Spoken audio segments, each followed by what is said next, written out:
생생한 뉴스 속 이야기를 직접 전합니다. 취재 파일.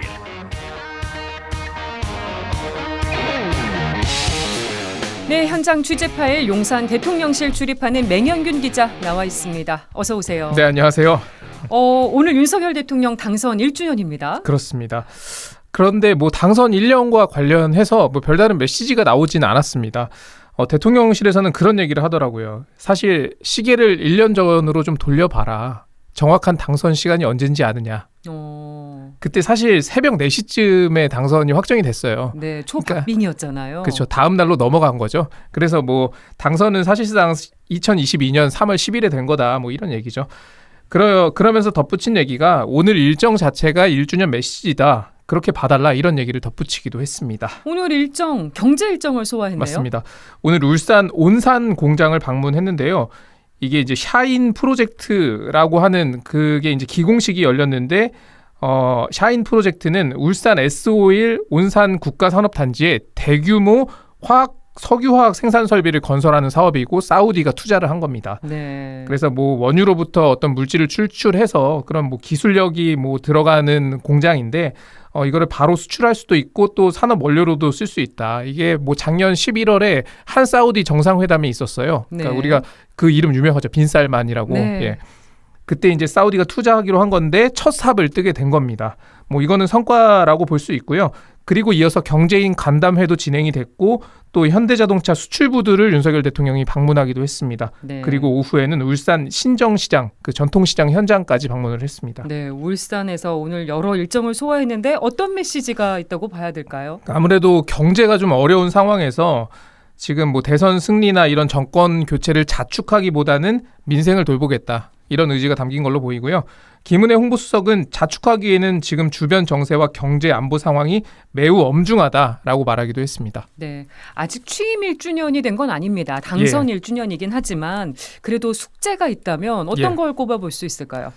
일단 윤석열 대통령이 본인을 1호 영업사원이다라고 했죠. 어떤 결과 가져올 것인가 첫 숙제라고 볼 수 있고요. 네. 당장 외교 일정들이 줄줄이 이어집니다.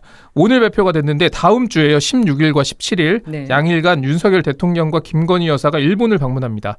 기시다 총리와 정상회담도 진행될 예정이고요. 네. 아직 상세 일정은 조율 중이라고 하고 1박 2일 일정인데 김 여사가 동행하는 것도 좀 의외이긴 합니다. 네. 대통령실은 이번 방문으로 12년간 중단됐던 한일 정상 교류가 재개가 된다. 한일 관계 개선과 발전에 중요한 이정표가 될 것이다 라고 밝혔습니다. 그런데 며칠 전에 발표된 강제징용 해법 맞습니다. 관련해서는 여론이 아주 좋지만은 않은 것 같은데요. 안 좋죠, 사실. 예. 그게 이제 정부의 또 숙제인 거죠. 정상회담을 하면은 통상 공동 합의문 또는 공동 선언 같은 것들을 발표하잖아요. 그렇죠. 그러니까 취재를 좀 해보니까 우리 정부는 의지가 있습니다. 과연 두 정상이 좀 발표하는 합의문에 어떤 내용이 담길 것인지, 그러니까 김대중 오부치 선언 여기서 그치는 게 아니라 거기 밑에 있는 어떤 세부 조항들이 합의문에 들어갈 것인지 이걸 좀 유심히 볼 필요가 있어 보입니다. 네. 다음 달에는 미국 국빈 방문이 예정돼 있잖아요. 예. 미국 방문 같은 경우에는 강제징용 해법을 제시한 직후에 미국에서 먼저 발표를 했습니다. 그래서 마치 좀 강제징용 해법하고 연관이 있는 게 아니었나라는 그렇죠. 미국이 생각이 압박한 들기도 거 했어요. 아니냐라는 얘기가 나왔었죠. 이후 이제 미국에서 나온 반응을 볼 필요가 있는데 현지 매체들은 우리 주요 기업들이 미국에 투자를 많이 한 게 좀 역할을 한 것 같다라는 분석을 내놓고 있고요. 네. 백악관 대변인도 우리 기업의 투자를 이야기를 했습니다. 그러면은 우리만 미국에 투자하냐? 우리는 받을 게 없냐? 이런 의문을 당연히 우리 국민으로서는 하게 되잖아요. 네. 게다가 좀 인플레이션 감축법이나 반도체법으로 지금 미국의 어떤 행정 조치 때문에 기업들이 좀 어려움을 겪을 수 있다라는 우려도 나오니까요. 과연 윤 대통령이 이 문제들을 어떻게 풀어나갈 것인가 이것도 관전 포인트라고 할 수 있겠습니다. 그러네요. 또 앞서 여러 번 말씀드렸는데 UAE 순방 때는 여러 개의 MOU를 체결해서 돌아왔죠. 그 MOU라는 게 의무는 아니거든요. 그렇죠. 그럼 앞으로 이제 이걸 어떻게 실질적인 성과로 이끌 것인가 이것도 숙제라고 볼 수 있습니다. 윤 대통령이 추진하는 또 개혁 과제들도 있는데 박수를 보내는 분들도 있지만 반발하는 분들도 맞습니다. 있어요. 이것도 숙제일 것 같습니다. 다음 키워드 역시 윤 대통령의 숙제와 좀 관련이 있는데 지금 노래가 한 곡 흐르고 있는 것 같습니다. 그 Do You Hear the People Sing이라고 하는 레미제라블에서 나오는 곡인데요. 아시다시피 이 레미제라블은 빅토르 유고의 소설이잖아요. 네. 뭐 영화나 뮤지컬로 기억하는 분들도 많을 거예요. 근데 이 레미제라는 단어가 가난에서 오는 고통을 뜻한다고 합니다. 또 미제라블이라고 하면 그거는 고통을 겪는 사람이란 뜻이고, 그러니까 레미제라블은 끔찍한 가난과 고통을 겪는 사람들의 이야기다. 근데 어제 윤 대통령이 국민의힘 전당대회에 참석했는데 입장곡으로 이 노래가 흘렀습니다. 네, 저도 네. 봤는데 윤 대통령이 이 노래를 좋아한다고요? 네, 그 대통령실에 물어봤더니 애창곡이라고 하더라고요. 그래서 직접 부르기도 하냐라고 하니까 부르기도 한대요. 듣는 것도 그 좋아하고. 정도로. 예.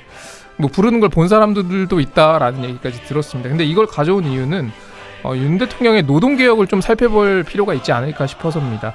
앞서 말씀드린 것처럼 레미제라블은 그 프랑스의 1800년대 민중봉기가 배경이잖아요. 그래서 네. 뭐 프랑스 혁명에 따른 그런 분위기 때문인지는 모르겠지만 파업이 정말 많은 나라잖아요. 뭐 네. 3명만 모이면 시위를 한다. 뭐 이런 맞아요. 얘기가 있을 정도로. 그런데 파업이 많으면 어떻게 해야 되겠습니까? 정말 불편하죠. 그렇죠. 뭐 지하철이 안 움직이고 뭐 길을 막아버리고 이러니까 불편하죠.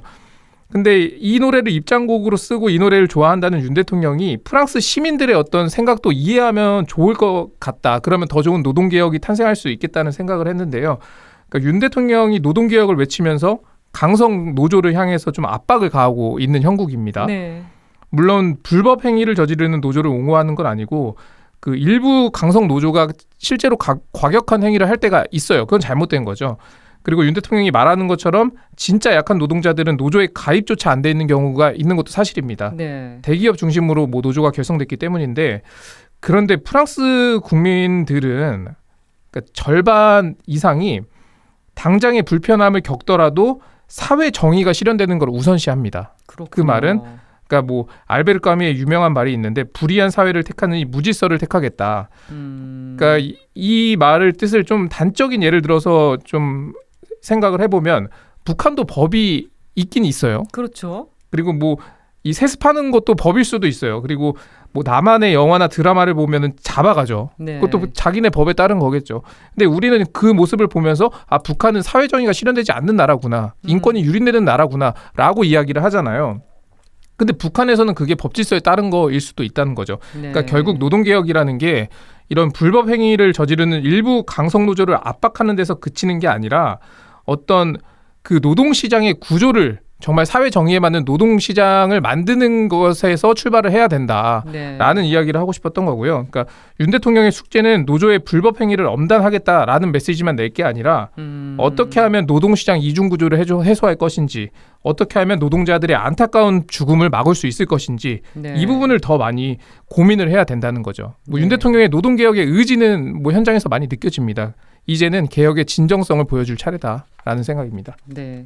노동개혁 앞으로 또 지켜봐야 될 것 같고요. 전당대회 후속 얘기도 해볼까요? 윤 대통령과 김기현 국민의힘 신임 대표 언제 만날까요? 다음 주 월요일 13일에 만나는 것으로 알려졌습니다. 만찬이 될 것으로 보입니다. 네. 윤 대통령이 직접 국민의힘 지도부를, 새 지도부를 초청을 했다고 하고요. 어제 결과가 나오고 윤 대통령이 축하 전화를 이렇게 돌렸대요. 네. 거기서 이제 초청이 된 걸로 보입니다. 그렇군요. 근데 당이 대통령실 출장소가 되는 거 아니냐, 용산만 바라보는 지도부가 되는 거 아니냐, 이런 우려가 나오고 있어요. 그거는 이제 사실 김기현 대표의 숙제가 되겠죠. 뭐 그런 얘기도 나와요. 윤 대통령과 김 대표의 정례 회동도 고려되고 있다. 근데 뭐 과거 뭐 노태우, 김영삼 전 대통령은 사실상 당 총재를 겸임했을 때잖아요. 네. 그때 뭐 여당 대표로부터 매주 한 번 뭐 청와대에서 보고를 받은 적이 있다고 하는데, 이게 지금 상황에서는 또 어떻게 비춰질지 약간 그런 우려들이 진짜 현실화되는 게 아닌지라는 생각도 좀 듭니다. 네. 또 다른 숙제 뭐가 있을까요? 인사가 숙제입니다.